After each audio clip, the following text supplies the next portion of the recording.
Alright guys, it is time to dominate squad battles. The offline mode in NHL 23 remains vastly unchanged from prior games, but it still remains one of the most rewarding modes in the game. If you are no money spent, it is especially important that you are able to dominate inside of squad battles so that you can get the max rewards that you possibly can and take advantage of all the good pulls and chances that you can actually acquire new cards. Now, as someone who is a pure online player, I hate squad battles. I don't like it. It's just not meant for me. There's a lot of people that enjoy the offline play, and that's fantastic. This video specifically, though, is going to be for the online players, the people that are struggling to get some rewards in NHL 23, that just need some help getting through squad battles and getting max rewards for it. If you enjoy squad battles, keep playing the way that you play. But if you are someone like me, who can't stand playing it, well, this is how you max out every single game. Alright guys, first we are going to talk about strategies. I get a lot of questions about what my strategies are for squad battles and how they differ from other modes. They don't. They are the exact same that I use in online. If you haven't watched my best strategies video, it has gotten a ton of fantastic feedback. I'm glad to see that it is helping out so many people playing online. It transfers over into squad battles just the same. I will mention that there is a very effective way to use behind the net as a strategy, but for the most part, I don't like changing it up because this is how I'm going to play online. I want to maximize the way I play online, even when I'm grinding out offline modes. So, for if anyone that hasn't watched it, I'll do a quick summary. It's running the overload, full carry, full cycle, and that's pretty much it. When you go to strategies, the one thing I need to mention is that your defensive strategy needs to be set to staggered because it is listed incorrectly in game and has not been fixed since launch. This is actually collapsing in game, and it is very important to make sure that you've got collapsing and contain puck or protect net on when you're playing squad battles, as it really is the easiest and most effective way to play defense against the AI. The trap, neutral zone, forecheck, all of that really doesn't matter, and I'll explain why in the video. In terms of defense, again, it's the same as what it is online. I put all the way to hold the line, no pinch, and I put it all the way to shoot,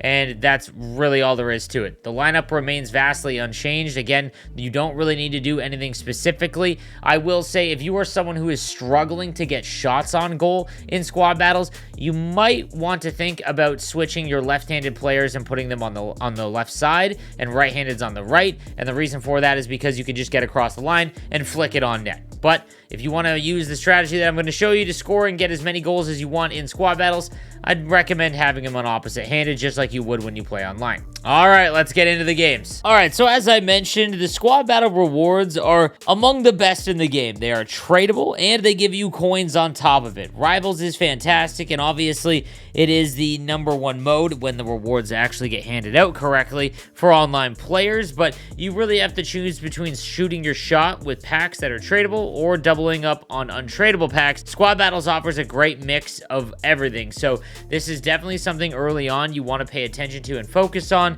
if you are trying to maximize your rewards week to week. So as you can see here, I'm in Pro 1. I've just done 2 games so far. One was against the team of the week, which will offer you double the points that you normally would. However, you only get 1 shot at it, so don't mess up. Now, when playing normal squad battles to get max points, you are going to need to put it on Superstar 4-minute periods, and then don't worry, I'm going to show you how to easily get max points in each of these games. Also need to remember you need to win by 5 and have at least 20 shots on goal to get those max points. All right, now let's see how to actually do it. Now, like I mentioned in the intro, if you enjoy squad battles, if you like the challenge, if you want to just try and play your game and have some fun, please, this is not the video for you. I mentioned before that this is for the online players that do not enjoy squad battles, but they are trying to get the best rewards possible. If you've ever wondered how the top 100 players get inside the top 100, this is how. And it's actually really lame that it is really this easy. All that you've got to do to score basically at will in squad battles against the Superstar AI is wait for that defender to become aggressive, hold either the forehand or the backhand depending on the way that you're coming around the net, and go far side on the goalie.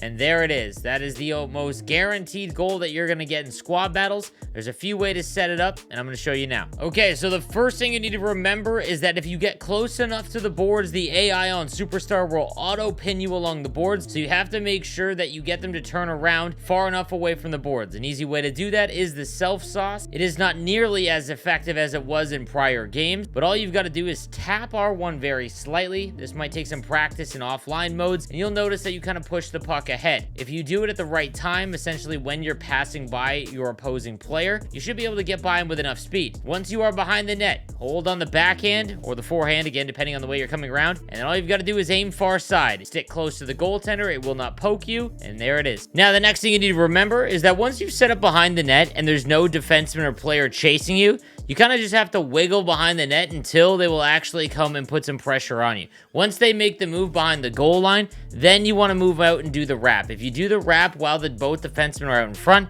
what's going to happen is you're going to run into that player and you're not going to be able to get the puck off at an angle that will allow you to score. So in this clip here, you'll see that we do just that.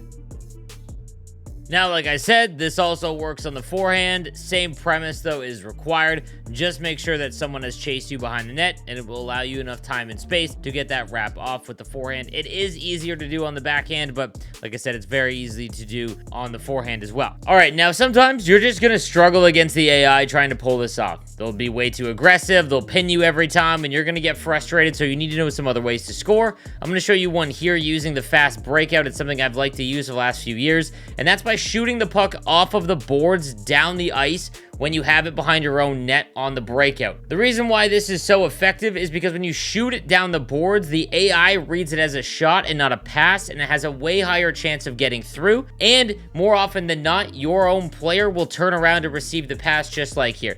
Now on this play specifically, it highlights exactly what you want to do when you're trying to score off the rush against the AI squad battle, and that's by aiming low, far side, especially with someone with a great shot. No matter what, even if it doesn't go straight in, you're going to cause some havoc, either on the rebound for the player that's on the far side, or you're going to be able to select the rebound yourself. Last thing, guys, again, if you are able to walk out from the corner and aim low far side from about the edge of the face-off dot, this is also an extremely effective way to score if you're trying to score in squad battles. Lastly, let's talk about defense. Again, extremely lame. There is not much creativity to it at all, and unless you're really struggling late in the game, all you've got to do is take your centerman, come back down in the middle, and not move. What'll end up happening is when they start snapping the puck around like they do, where it becomes just a cyclone of mini passes before they find a way to get open and snipe upstairs, they'll pass it into your own guy, lose the puck, or take a weak shot on goal. Extremely easy.